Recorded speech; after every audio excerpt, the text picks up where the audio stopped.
नमस्कार शेतकरी बांधवांनो, आपण सोयाबीन दरामध्ये चढ उतार पाहायला मिळत आहे. तर आजच्या व्हिडिओत आपण जाणून घेणार आहोत की आपण सोयाबीनचे दर काय आहेत. तर आजच्या व्हिडिओमध्ये पूर्ण माहिती जाणून घेणार आहोत. त्यासाठी हा व्हिडिओ शेवटपर्यंत बघा. चॅनलवरती नवीन असाल तर चॅनलला सबस्क्राईब, लाईक आणि शेअर करायला विसरू नका.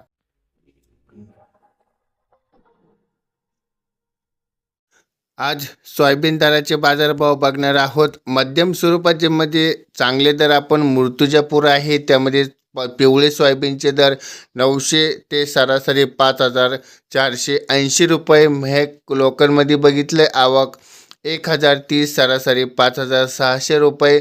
आणि बाबुळगाव पिवळा आवकसाठी 900 ते सरासरी 5501 रुपया.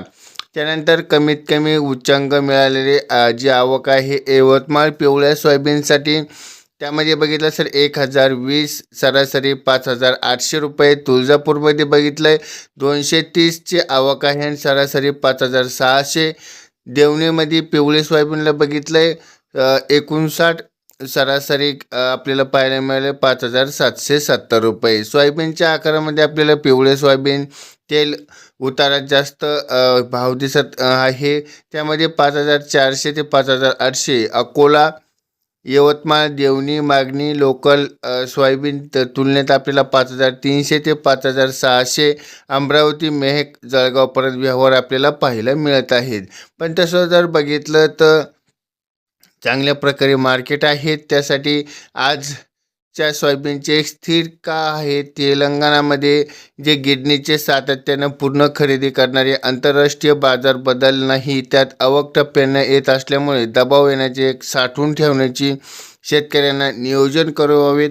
त्यामध्ये तुम्ही टप्प्याटप्प्याने सोयाबीन विकावीत, हे पण आपल्याला एक महत्त्वाचं आवाहन करण्यात येत आहे. पुढील 7 ते 10 दिवसात सोयाबीन बाजारात आपल्याला 5300 ते 5900 दरम्यान राहण्याची शक्यता आहे.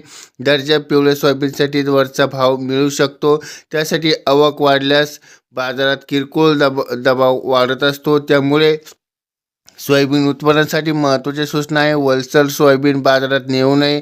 योग्य न मिळाल्यास साठवून ठेवण्यास करण्याचा विचार करावा. 2 ते 3 बाजार तुलनेत आपल्याला दर्जा टप्प्याटप्प्याने मिळू शकतो. तर हा व्हिडिओ आवडला असेल तर या व्हिडिओला लाईक करा. चॅनलला सबस्क्राईब केलं नसेल सबस्क्राईब करायला विसरू नका. अशाच नवनवीन व्हिडिओमध्ये आपण भेटत असतो. भेटूयात पुढच्या अशाच नवीन व्हिडिओबरोबर. तोपर्यंत धन्यवाद. जय जवान, जय किसान.